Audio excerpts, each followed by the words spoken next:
Chapter 1: The Hidden Language of Secrets, A Journey into Cryptography. In a world where information travels faster than light, and digital whispers can echo across continents in the blink of an eye, there exists an ancient, invisible craft that binds kings, warriors, spies, and now, algorithms. That craft is cryptography, the art and science of secret communication. But cryptography is not just a tool of hackers or computer scientists.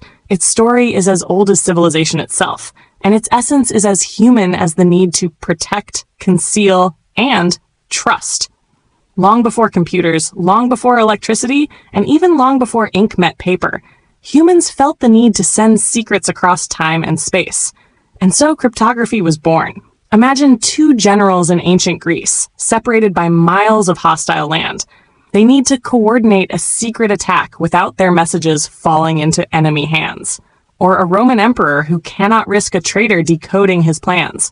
Or consider spies in World War II, whose very survival depended on codes, some unbreakable, others devastatingly cracked. But how did it all start? How did people in ancient times protect their secrets?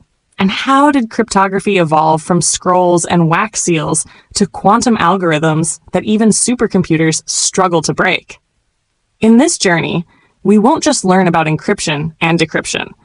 We will walk beside Julius Caesar as he invents a cipher, sit in the secret chambers of Allied codebreakers at Bletchley Park, and peer into the digital vaults of Bitcoin and WhatsApp.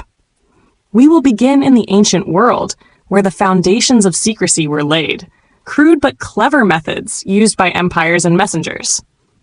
Then we will travel through the Renaissance and Enlightenment, where mathematicians began to formalize the science behind codes. We'll descend into the shadowy world wars, where cryptography turned into a weapon as powerful as the atom bomb. And finally, we'll rise into the digital age, where cryptography became the very fabric of our internet, our banking, our identities, and even our privacy. But this story doesn't end in the present. We'll look beyond the horizon toward quantum cryptography, post-quantum algorithms, and the future where even today's secrets may be tomorrow's open books. So tighten your mental boots and prepare your curiosity. The path ahead is filled with mystery, logic, deception, genius, and innovation. This is not just the history of secrets. This is the story of how the world keeps its secrets safe. Chapter 2: Whispers of the Ancients, Cryptography in Early Civilizations. Long before the hum of servers and blinking lights of data centers, long before silicon and cyberspace, secrets traveled by foot, by horse, and by ship. And those secrets had enemies, thieves, traitors, and rival kingdoms. It was in this fertile soil of conflict, diplomacy, and espionage that cryptography quietly took root. Hidden in scrolls, carved in stone, and whispered into ears. The Spartan Tale, secrets wrapped in leather. Our story begins in ancient Sparta, a society of warriors, discipline, and cunning. Around the 5th century BCE, Spartan generals used a device called the Tale. Picture this: a long, narrow strip of parchment or leather wrapped around a wooden staff of a particular diameter. The message was written across the staff in rows.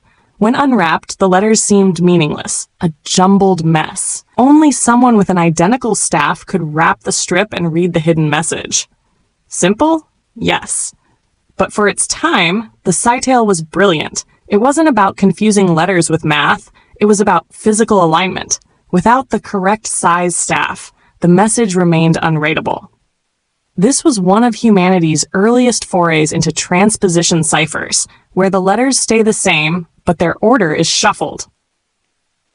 The Pharaoh's Riddle, Hieroglyphs and Obfuscation. Traveling east and back in time, we arrive in ancient Egypt. Though Egyptians didn't use complex ciphers as we know them, they did employ symbolic writing, hieroglyphs, which served a dual purpose: recording and restricting. Not everyone could read these sacred symbols. Scribes were elite, trained in the art of interpretation. Some believe the intentional complexity and variation in these writings acted as an early form of obscurity, keeping knowledge out of common reach, a primitive kind of cryptographic barrier. This wasn't encryption, but it carried the same flavor: control of knowledge. The Caesar cipher, Rome's secret weapon. Now we turn to a towering figure, Julius Caesar. The Roman general, politician, and self-styled emperor was a master of strategy, both on the battlefield and in communication. Around 50 BCE, he devised a substitution cipher, so simple that school children today learn it. Yet it was effective enough to protect military messages. In the Caesar cipher, each letter in a message is shifted by a fixed number down the alphabet. For example, shifting by 3 turns. Hello, core. To decode the message, you simply shift backward by the same number. While basic, this method was revolutionary for its time. It was portable, required no device, and could be written or spoken. Its strength came from obscurity. As long as the enemy didn't know the shift value, the message was safe. Today, this cipher is laughably easy to crack, but in Caesar's time, literacy was rare, and few had the time or tools to analyze patterns. For decades, it worked. Hidden in plain sight. Steganography in ancient Greece. Not all secrets were hidden through encryption. Some were hidden in plain sight. The Greeks pioneered a fascinating art known as steganography, the practice of concealing the existence of a message itself. Herodotus, the Greek historian, tells of a message sent by a Greek nobleman who shaved a slave's head, tattooed a secret warning onto his scalp, and waited for the hair to grow back. The slave was then sent across enemy lands. Once he arrived, his head was shaved again to reveal the hidden message. Ingenious? Terrifying? Yes and yes. This wasn't cryptography as we know it. There was no code, but it was an essential sibling. The message wasn't encrypted, but it was invisible.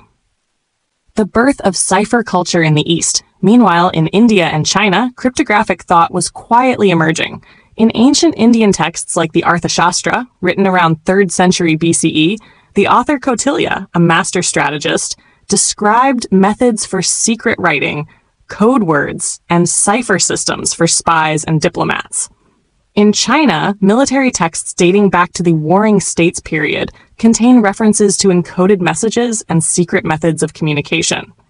However, these civilizations often valued coded metaphors and indirect speech, which culturally shaped the evolution of cryptographic thinking differently from the West. A world awakens to secrets. By the end of the ancient world, the idea of secret writing had begun to spread across cultures, evolving from physical tricks and symbol-based concealment to structured systems of transformation, the earliest whispers of true cryptography. What started with leather-wrapped rods, letter shifts, and tattooed heads was about to transform into an intellectual discipline, especially as religion, language, and mathematics began to intertwine in the medieval world. In the next chapter, we'll dive into the age of scrolls, monks, and empires. We'll see how cryptography became a tool of religious survival, diplomatic deception, and mathematical curiosity in the medieval and Islamic Golden Age. Chapter 3. Secrets of the Scroll. Cryptography in the medieval and Islamic worlds. As the ancient empires crumbled and the world entered a darker, more fragmented age, knowledge didn't die. It retreated. It hid in the flickering candlelight of monasteries, the scholarly courts of caliphs, and the secret correspondence of kings. In this new world, cryptography evolved from a battlefield trick to an art of intellect and survival. Hidden faith. Cryptography in the Christian world. During the early medieval period in Europe, literacy was a rare privilege. Monks became the guardians of reading and writing, copying texts by hand, line by line, in silence. But they were not merely scribes. They were also thinkers, sometimes cryptographers. Within monasteries, certain writings, especially those considered heretical or mystical, were encoded using simple substitution ciphers to protect their ideas from persecution or to signal hidden knowledge only the initiated could decipher. Later, as kings and noble families fought for power, cryptography became a weapon of diplomacy. Secret letters were exchanged between courts, sometimes to form alliances, sometimes to plot betrayals. By the 9th century, several Christian thinkers were already aware of cryptographic principles. Alcuin of York, a scholar in the court of Charlemagne, created coded riddles and texts meant for intellectual games, but they held hints of something deeper. A golden age of knowledge, Islamic cryptology blooms. While Europe stumbled through the early Middle Ages, the Islamic Golden Age, 8th to 14th century, was bursting with science, mathematics, and philosophy. Baghdad, Cairo, and Cordoba became beacons of knowledge. And here, cryptography truly leapt forward. Enter Al-Kindi, a brilliant Arab polymath of the 9th century. Known as the father of Arab cryptanalysis, he was the first to formalize a method of code breaking, frequency analysis. Let's set the scene.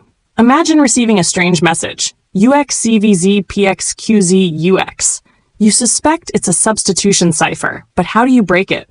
Al-Kindi realized that in every language, some letters appear more often than others. In Arabic, for instance, certain letters like alif are far more common. By analyzing a large sample of Arabic texts, Al-Kindi compiled letter frequency statistics, then compared them to the unknown message. If a symbol appears often, maybe it stands for a common letter like E in English or A in Arabic. This was revolutionary. For the first time, cryptanalysis, the science of breaking codes, had joined cryptography, the science of making them. It was no longer enough to create a cipher. You had to think like an attacker, too. Secret sciences and political intrigue. The Islamic world didn't just study codes. They used them in courtly life, military operations, and even love poetry. Manuals on cryptography were written, including detailed studies of ciphers, letter rearrangements, and hidden writing systems. These texts were shared in elite circles, and some were kept hidden from the public altogether. While Al-Kindi pioneered the scientific side, later scholars like Ibn al-Durayhim and Ibn Adlan expanded on cipher techniques, offering more complex substitution systems and methods of concealment. For instance, Ibn Adlan discussed decoding intercepted letters from spies, applying analytical methods that would not reappear in Europe until centuries later. Cipher courts of the Renaissance. Back in Europe, the Renaissance was igniting. The printing press had arrived. Science was catching up. And the art of secrecy was again in fashion. In the courts of Italy, Spain, and France, cipher secretaries became trusted roles. These were men, sometimes women, trained to encrypt and decrypt state messages. They guarded keys with their lives, for one lost cipher could doom an army. Kings and queens employed mono-alphabetic substitution ciphers, like Caesar's but with rearranged alphabets. But as Al-Kindi had shown, these were vulnerable to frequency analysis. One of the most famous examples of cryptographic failure comes from Mary, Queen of Scots. She used a cipher to correspond with her supporters while imprisoned in England. But her messages were intercepted and decrypted by Queen Elizabeth's spymaster, Sir Francis Walsingham, using frequency analysis. This led to her execution. A queen undone by a broken cipher. Leonardo and the Renaissance cryptographers. Among the swirling colors of the Renaissance, cryptography became an art. Thinkers like Leon Battista Alberti began to explore polyalphabetic ciphers, systems that used multiple alphabets instead of just one. This innovation added layers of complexity and made frequency analysis much harder. Alberti even designed a cipher device, a rotating disk, called the Alberti cipher disk, that allowed the user to switch alphabets during encryption. It was the earliest version of a cipher machine, and it foreshadowed the mechanical marvels of the 20th century. The Renaissance was not only about rediscovering the beauty of art and science, it was about redefining secrecy, too. A new kind of secret. By the 16th and 17th centuries, cryptography had become a matter of statecraft, espionage, and scholarly pursuit. And it was preparing for a transformation. Mathematics was becoming more rigorous. New tools, like logarithms, modular arithmetic, and probability, would soon breathe life into an entirely new class of ciphers. But before the digital age could arrive, the age of machines and revolutions had to begin. Chapter 4: Ciphers in the Age of Reason, from Newton to Napoleon. As the fires of the Renaissance began to smolder into the Enlightenment, Europe was undergoing a profound transformation. Science was no longer the exclusive realm of scholars locked away in monasteries or noble courts. It was becoming systematic, measurable, mathematical. This was the era of Newton, Descartes, Voltaire, a time when logic reigned and human reason was believed to be the key to unlocking all secrets, including those wrapped in cipher. Cryptography, once dominated by intuitive substitutions and creative concealment, was about to evolve into a science. The Enlightenment mind and mathematical codes. In the 17th century, thinkers began to apply mathematical rigor to problems of secrecy. Previously, ciphers had relied on rearranging letters or simple substitutions, but now scholars were looking at patterns, permutations, and probabilities. One such figure was Blaise de Vigenère, a French diplomat and cryptographer who introduced the Vigenère cipher, based on an earlier idea by Giovan Battista Balasso. The Vigenère cipher was revolutionary, not because it changed letters, but because it changed alphabets within the message, using a keyword. Imagine trying to solve a message where every letter could represent a different ciphered value depending on its position and the secret keyword. This was a polyalphabetic cipher, and it was far stronger than the Caesar ciphers that had been broken so easily through frequency analysis. Vigenère's system was so robust for its time that it was called le chiffre indéchiffrable, the undecipherable cipher, and for centuries it lived up to that name. Cryptography in diplomacy and war. With the rise of strong centralized states came complex diplomatic networks. Ambassadors abroad communicated with monarchs at home, often across enemy territory. Messages were sealed not only with wax, but with layers of cryptographic protection. In this context, cryptography became both a shield and a sword. Spies, too, carried codes and invisible ink. Secret agents passed messages hidden in books, on ribbons, or sewn into clothes. Cryptographers now had to consider stealth and psychology, not just math. During the Napoleonic Wars, the need for secrecy became critical. Napoleon himself used a complex code called the Great Cipher, created by the French cryptographers Antoine and Bonaventure Rossignol. This code didn't just substitute letters, it substituted whole syllables and words, and assigned multiple numbers to each to confuse frequency analysis. It took over 100 years to break this cipher. Not until the early 1900s was the Great Cipher finally cracked. From poetry to permutation, the Romantic code makers. Not all cryptographers were soldiers or mathematicians. Some were philosophers, even lovers. In the Romantic era, cryptography took on new dimensions. Secret messages were sent between forbidden lovers. Books of puzzles and cryptograms became popular with the public. People began to see codes not just as tools of war or politics, but as games of the mind, a way to prove intelligence, loyalty, or love.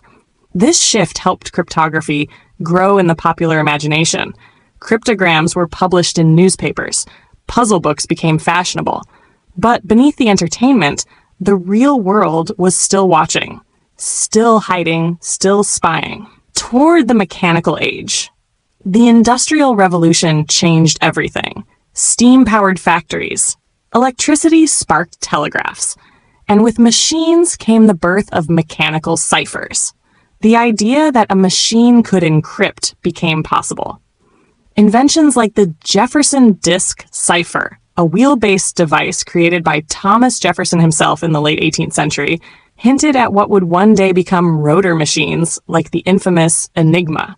In fact, many of the mechanical concepts laid out during the Enlightenment and early 19th century would directly inspire WUI and WOI2 encryption machines. Knowledge crossroads. As the 19th century dawned, cryptography stood at a crossroads. It had grown from a whispered tactic of generals to a discipline of mathematicians, engineers, and inventors. It had passed through royal courts, religious sects, and revolutionaries. And now, it was ready to be transformed by electricity, computing, and the birth of the information age. Before long, the world would fight wars not just with guns, but with information. And the stakes of broken codes would mean the difference between victory and destruction. Hot woofy. Next chapter. Machines of Mystery, Cryptography in the World Wars. In the next part, we'll dive into the dramatic and deadly role of ciphers in the 20th century, how the Enigma machine challenged the world, and how brilliant minds in Britain and beyond cracked the uncrackable. Chapter 5. Machines of Mystery, Cryptography in the World Wars. As the gears of the 20th century began to turn, the world stepped into an age of unprecedented transformation. Empires expanded, alliances formed and fractured, and wars began to loom like thunderclouds over Europe. Amid these swirling storms of political tension and technological innovation, cryptography underwent one of its most explosive evolutions. This was no longer a craft of the quill and scroll. It was about machines, mathematics, and minds racing against time. Welcome to the age of mechanical cryptography, where secrecy became a battlefield, and breaking a code could change the fate of millions. The Prelude, WBY and the Birth of Signal Intelligence. World War I, 1914 to 1918, was the first global conflict where radio communication played a major role. While this made coordination easier across long distances, it also meant that messages could be intercepted by enemies. Suddenly, there was a new type of war in the shadows. One fought not with bullets, but with intercepted signals and cryptographic puzzles. Each country rushed to develop better ciphers. One of the most famous incidents of the war was the Zimmermann telegram. In 1917, British cryptanalysts intercepted and decrypted a coded message from Germany to Mexico. The contents revealed Germany's proposal to Mexico. If they joined the war against the US, they'd help reclaim Texas, Arizona, and New Mexico. When this decrypted message was handed over to the US government, it helped push America into joining the war. Just one cracked cipher, and the entire course of the conflict shifted. Enter the Enigma, Germany's pride. In the years after WBY, Germany, facing a humiliated defeat and strict treaties, began to prepare for another war, and they knew secrecy would be everything. They turned to a device that was originally meant for banking, the Enigma machine. The Enigma looked like a typewriter, but worked like magic. It used a complex series of rotors, wheels with 26 contact points, that scrambled each letter typed into a new one. With every key press, the rotors would shift, creating a new cipher every single time. But the genius of Enigma was also its flaw. It was deterministic. That meant if you knew the settings of the machine, the rotor order, ring settings, plugboard combinations, you could recreate the encryption process. The Germans believed Enigma was unbreakable. There were billions of possible settings. They were confident. They were wrong. The code breakers of Bletchley Park. In a quiet English manor house called Bletchley Park, a group of brilliant minds worked around the clock in complete secrecy. Among them was a young mathematician named Alan Turing. Turing, inspired by earlier Polish efforts led by cryptographers like Marian Rejewski, helped develop an electromechanical machine called the bomb. This device simulated the Enigma's rotors at incredible speeds, hunting for settings that would turn gibberish into meaning. But it wasn't brute force alone. The code breakers relied on patterns, logic, and a deep understanding of human behavior. For example, they knew German officers often ended messages with Heil Hitler, a clue they used to guess parts of the message and narrow down possibilities. Day after day, Turing and his team turned tides of war. By 1941, they were decrypting thousands of messages a day. Their efforts are estimated to have shortened WWII by at least 2 years, saving millions of lives. From war to the digital frontier. The war also sparked the birth of electronic computing. Turing's work, alongside other early computer pioneers, laid the foundation for what would become modern computing and digital cryptography. In the US, the SIGABA machine, more complex than Enigma, was used by Allied forces and remained unbroken throughout the war. Cryptography was no longer just about securing messages. It had become a national weapon, and those who controlled it held the keys to survival. Minds behind the machine. It wasn't just machines that shaped this era. It was people, the forgotten heroes of Bletchley Park, the Polish cryptographers who first broke Enigma, the female clerks and linguists who pieced together intercepted fragments, the spies who risked their lives behind enemy lines to smuggle codebooks and keys. This was an age of code breaking as warfare, and it changed not only how wars were fought, but how the world would communicate forever. The end of the mechanical age. As WoE2 ended in 1945, the Enigma became obsolete, but its legacy was immortal. The secrets once typed into its keys had shaped world history, yet the story of cryptography was far from over. In the coming decades, computers would enter the scene, and with them, a new battlefield of ciphers. Faster, more complex, and deeply embedded into every facet of the digital age. Next chapter, the rise of digital cryptography from Cold War to cyberspace. In the next chapter, we'll step into the Cold War, where governments turned to mathematics and computing to secure secrets, leading to the birth of RSA, modern encryption algorithms, and public key cryptography. Chapter 6, the rise of digital cryptography, from Cold War to cyberspace. The smoke of World War II had barely settled when a new conflict arose, a colder one, quieter, but just as dangerous. The Cold War wasn't about trenches and tanks, but about information. Espionage became a battle of brains.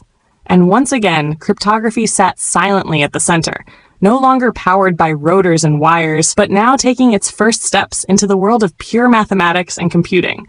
This was the birth of modern digital cryptography, where secrets were shielded by primes and protected by protocols. The Cold War, a new kind of war.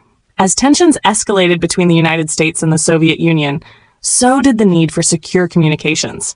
Both sides had spies, both had surveillance, and both desperately needed ways to send and receive instructions without interception.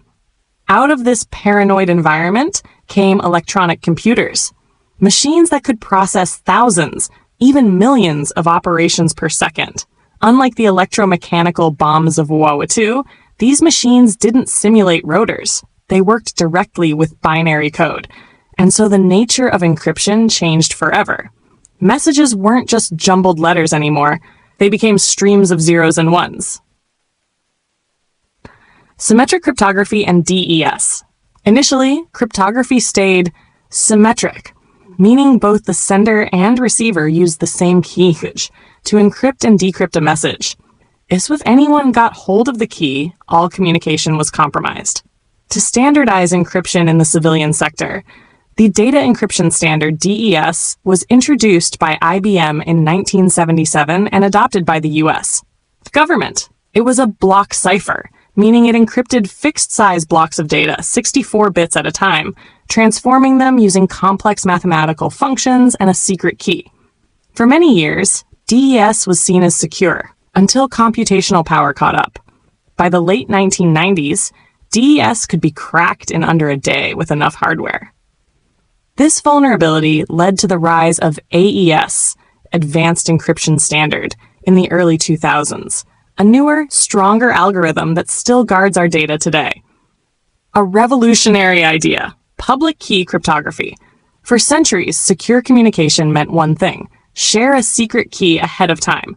But what if you wanted to send a message to someone you had never met, without ever exchanging a key? In 1976, two brilliant minds, Whitfield Diffie and Martin Hellman, introduced a revolutionary concept: public key cryptography. The idea was almost magical. Instead of one key, use two: a public key that anyone can use to encrypt a message to you, a private key that only you hold and only you can use to decrypt it. No key exchange needed, no couriers, just math. Their Diffie-Hellman key exchange protocol allowed two parties to generate a shared secret over a public channel without ever revealing the secret itself. This changed everything. Enter RSA, the power of prime numbers. Just a year later, in 1977, three MIT researchers, Ron Refst, Adi Shamir, and Leonard Adleman, developed the first practical public key encryption system. They called it RSA, based on their initials. RSA relies on the difficulty of factoring large numbers. If you multiply two giant prime numbers together, it's easy. But given the product, finding the original primes, that's extremely hard, especially as the numbers grow.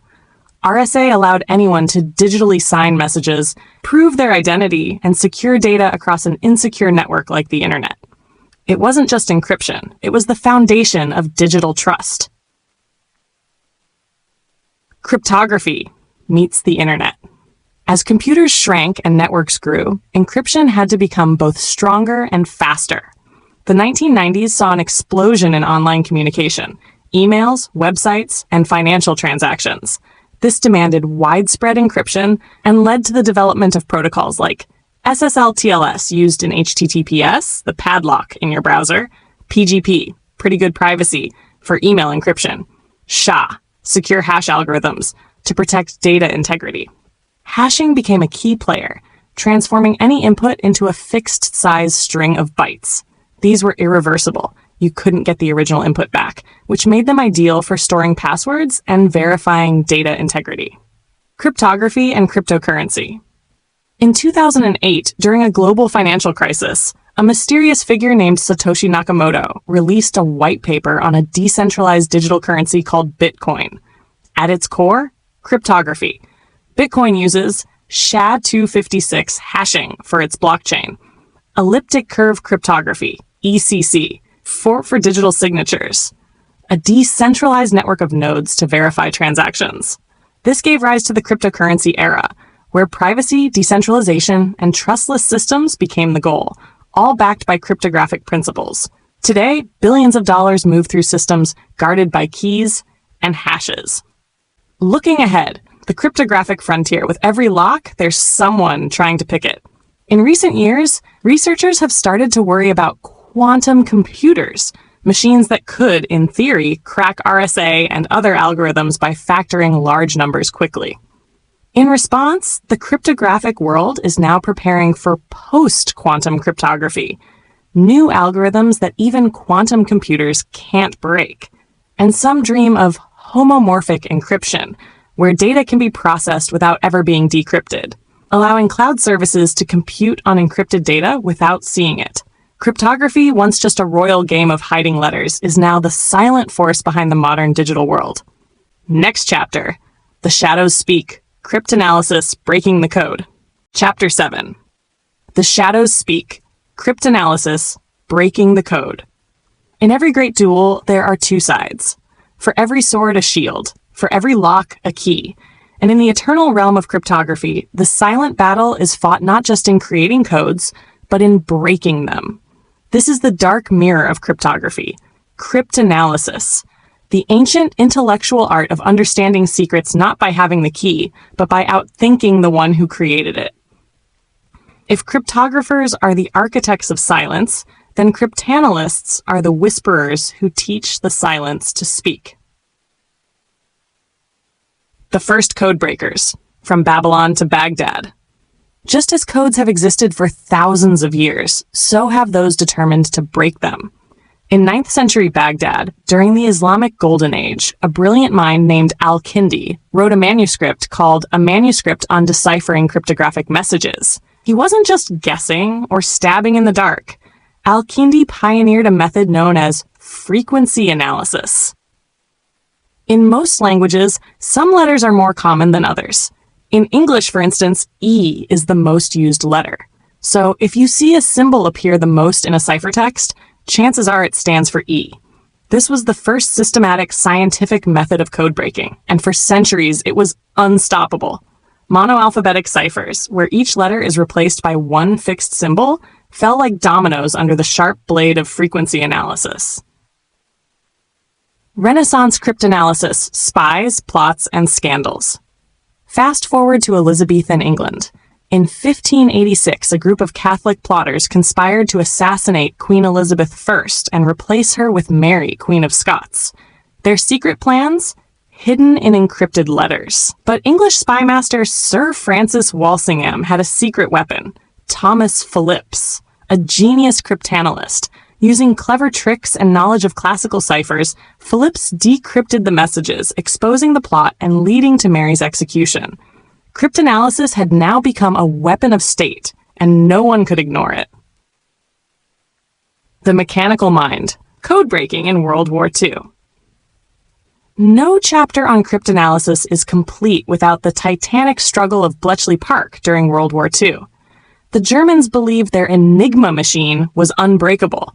With its constantly changing rotor settings, it had billions of possible configurations. But in the shadows of Britain, a team of codebreakers, including the legendary Alan Turing, were racing to unlock it. Turing designed an electromechanical machine called the bomb, which used logical deduction and automation to reduce the enormous possibilities to a manageable few. Each day, Enigma's settings changed, and each day, Turing's team beat the clock. This wasn't just mathematical genius, it was psychological warfare, intuition, teamwork, and sacrifice. Historians estimate that breaking Enigma shortened the war by at least 2 years, and this was just one cipher. Elsewhere, American cryptanalysts were working day and night to break Purple, the Japanese diplomatic cipher. Using reverse engineering and sheer ingenuity, they succeeded, giving the Allies crucial insights into Japanese strategies. Brains versus brains, Cold War cryptanalysis. After the war, the code-breaking centers didn't close. They got bigger, more secretive, and vastly more complex. The US formed the NSA, National Security Agency, while the Soviets built their own shadowy institutions.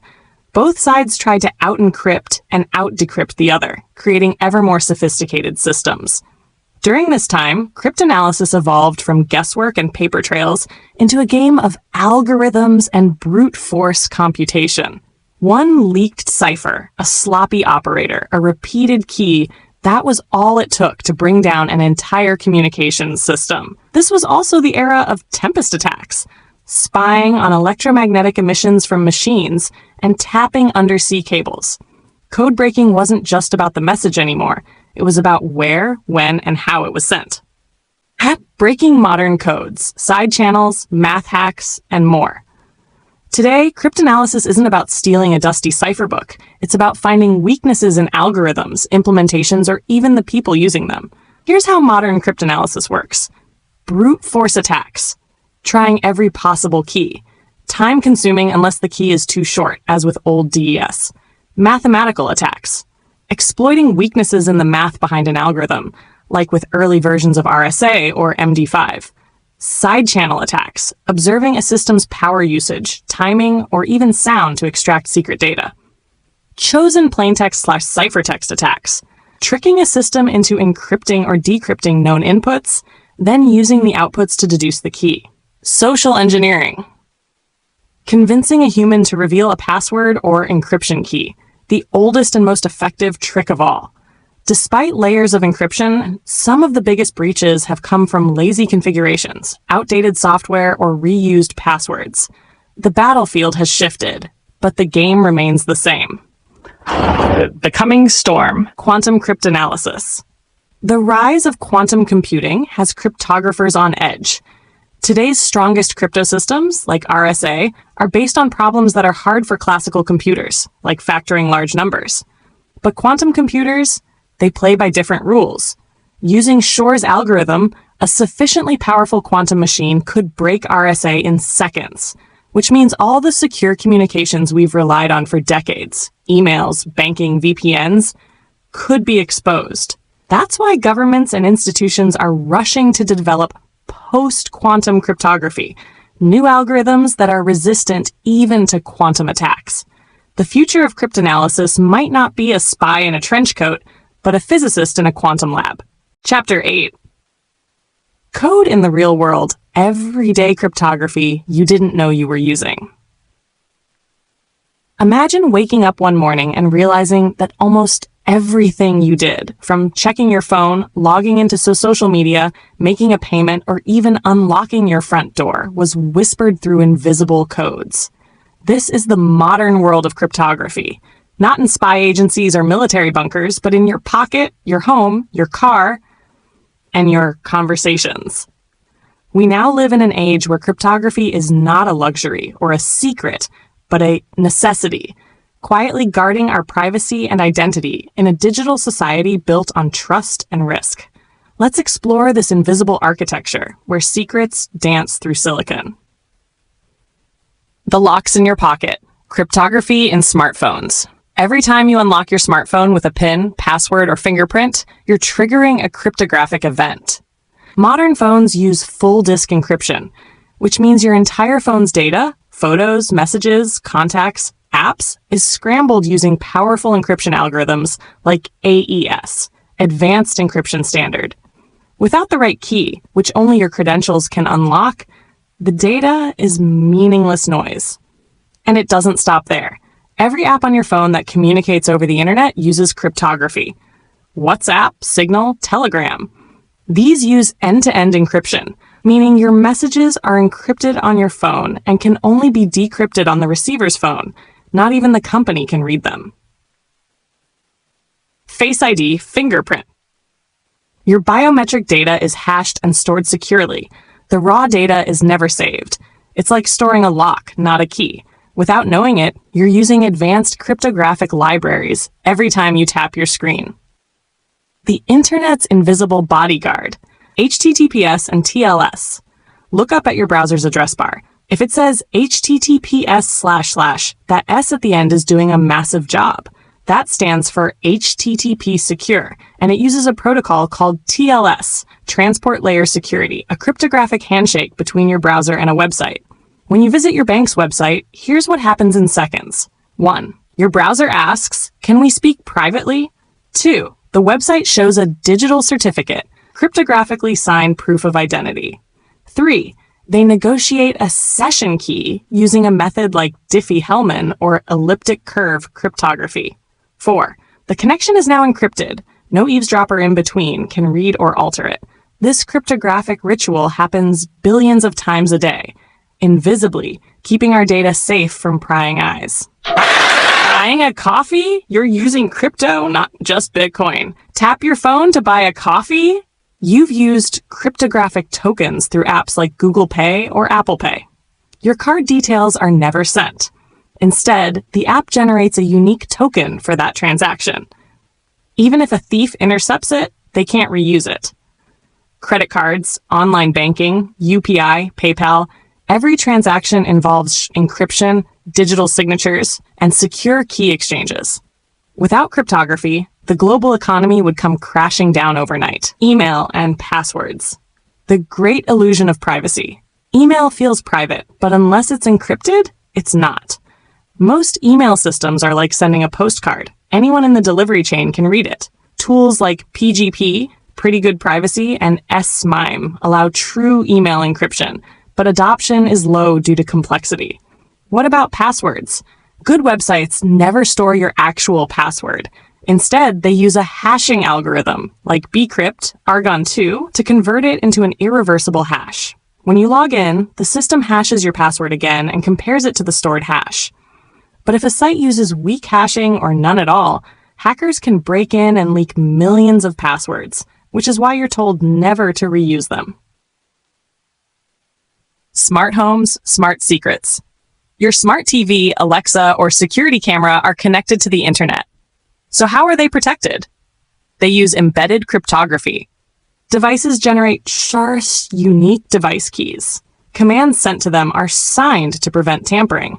Communication is encrypted to prevent spying. However, many smart devices cut corners. Weak encryption or hard-coded keys make them targets, and a vulnerable toaster can become a hacker's backdoor into your home. Health, and biometrics. Privacy by code. Your health data, stored by hospitals or fitness trackers, is some of your most sensitive information. Cryptography ensures data at rest is encrypted on servers. Data in motion is encrypted during transmission. Consent tokens allow sharing only with trusted parties. Biometric systems, like facial recognition, store hash templates of your features, not raw data, similar to password hashing. Enter cryptocurrencies, a new financial era. Bitcoin and other cryptocurrencies are built entirely on cryptography. Transactions are signed with public key cryptography. Ownership is proven by having the correct private key.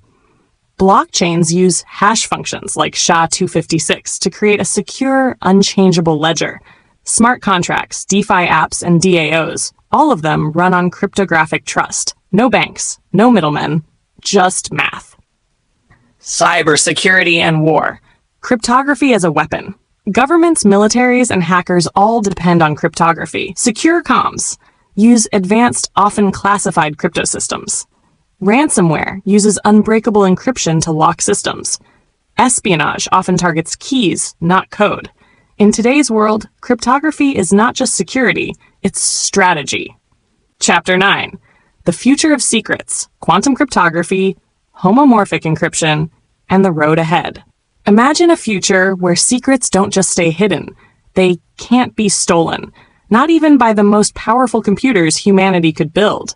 A future where you can analyze encrypted data without decrypting it, and where quantum particles themselves form the locks and keys of communication. This is not science fiction. This is the future of cryptography, and it has already begun.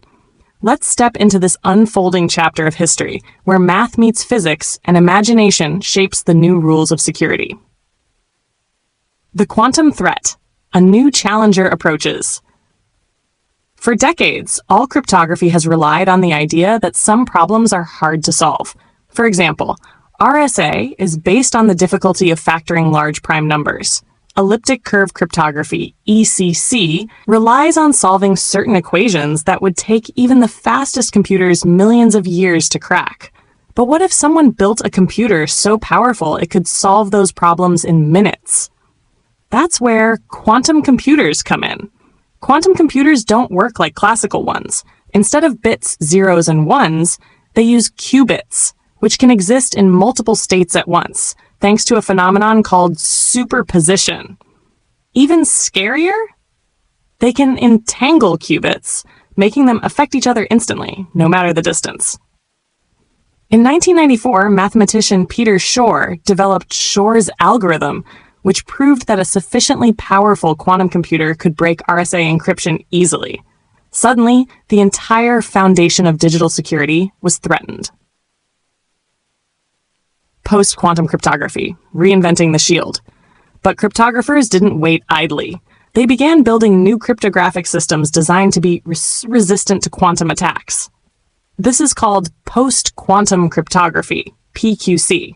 These systems use mathematical problems that even quantum computers can't solve efficiently, like lattice-based cryptography, hash-based cryptography, code-based encryption, and multivariate polynomial equations.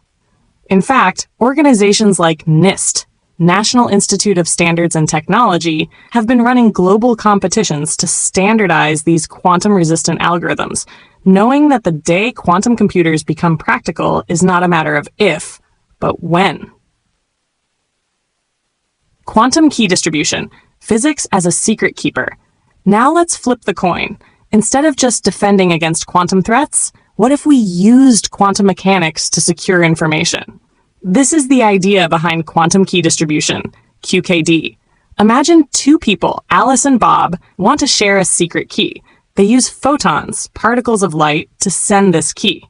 And thanks to quantum mechanics, any eavesdropper, like Eve, trying to intercept the key will disturb the photons and reveal their presence.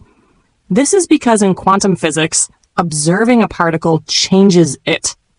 It's like trying to steal a note in the dark, but the moment you open the envelope, it bursts into flames, and Alice and Bob know someone tried to peek. This method has already been tested using satellites like China's Michius satellite and fiber optic cables in secure networks. Homomorphic encryption, the magic of encrypted math. Let's switch gears to something truly mind-bending. Homomorphic encryption. What if you could perform computations on encrypted data and get an encrypted result that, when decrypted, gives the correct answer, just as if you had used the original data?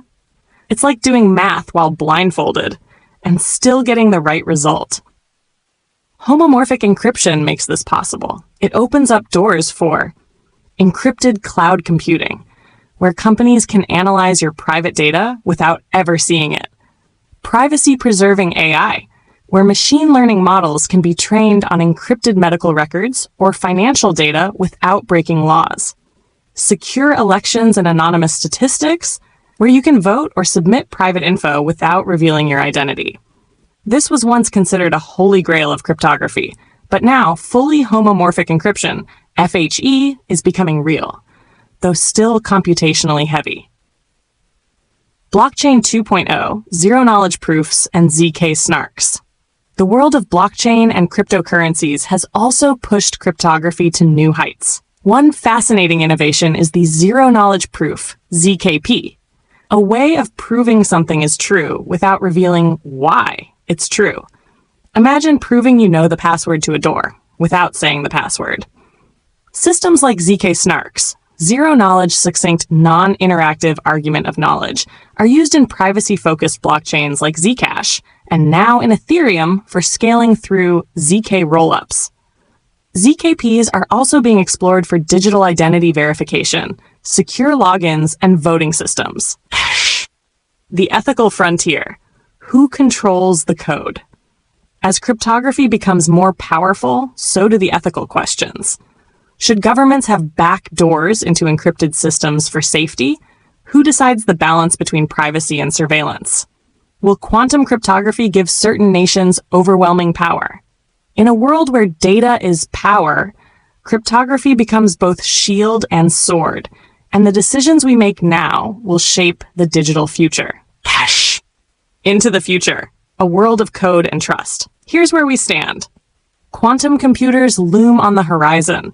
Homomorphic encryption is turning science fiction into reality. Zero-knowledge proofs are enabling privacy in public systems. Post-quantum cryptography is being woven into the fabric of tomorrow's internet. In this world, the language of secrets is not just about hiding.